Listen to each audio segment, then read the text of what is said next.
Hello বন্ধুরা, আজকে আমি তোমাদের একটা নতুন রেসিপি দেবো। সেটা হলো chilli garlic momo. Chilli garlic মোমোতে আমি প্রথমে একটু তেল দিয়ে, একটু আদা রসুন দিয়ে এটাকে একটু ফ্রাই করে নেব। দেখো ফ্রাই করছি। ফ্রাই করা হয়ে গেলে এরপরে আমি একটু পেঁয়াজ ক্যাপসিকাম দিয়ে দিলাম। পেঁয়াজ ক্যাপসিকাম দেওয়া হয়ে গেলে এটাকে ভালো করে ফ্রাই করব 1-2 মিনিট মতো। দেখো ফ্রাই করা হয়ে গেলে তারপরে আমি যে স্টিম মোমোটা রেখেছিলাম সেগুলো আস্তে আস্তে দিয়ে দেবো।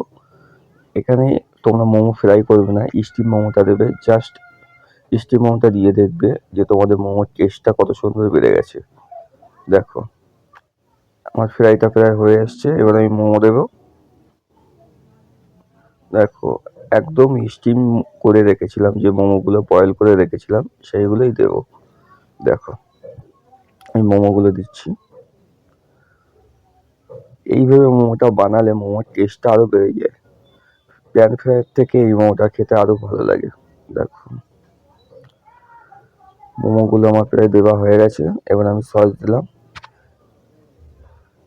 একটু কেচাপ দিলাম, একটু লাল সস দিলাম, একটু সোয়া সস দিলাম। এবার এগুলোকে একটু ভালো করে মিক্স করব।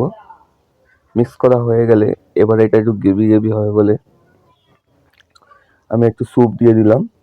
তোমাদের কাছে যদি স্যুপ না থাকে তাহলে তোমরা একটু কর্নফ্লাওয়ার গুলেও দিয়ে দিতে পারো, আরো ভালো লাগবে খেতে। দেখো এরপরে আমি চিলি সস দিলাম, মোমো সস দিলাম, দিয়ে এবার এটাকে ভালো করে নাড়িয়ে চাড়িয়ে ফ্রাই মতন করব হালকা। দেখো প্রায় আমার হয়ে গেছে।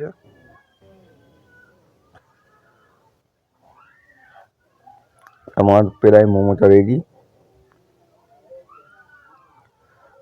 মোমোটা রেডি হয়ে গেছে।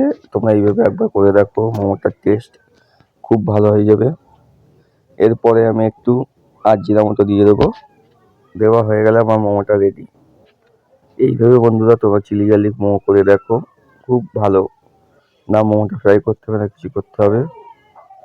মোমোটা বানানো শেষ, এবার আমি তুলে নিচ্ছি।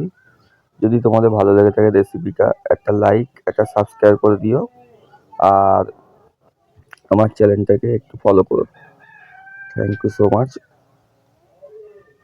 দেখো আমার হয়ে গেছে, কি সুন্দর দেখাচ্ছে মোমোটা।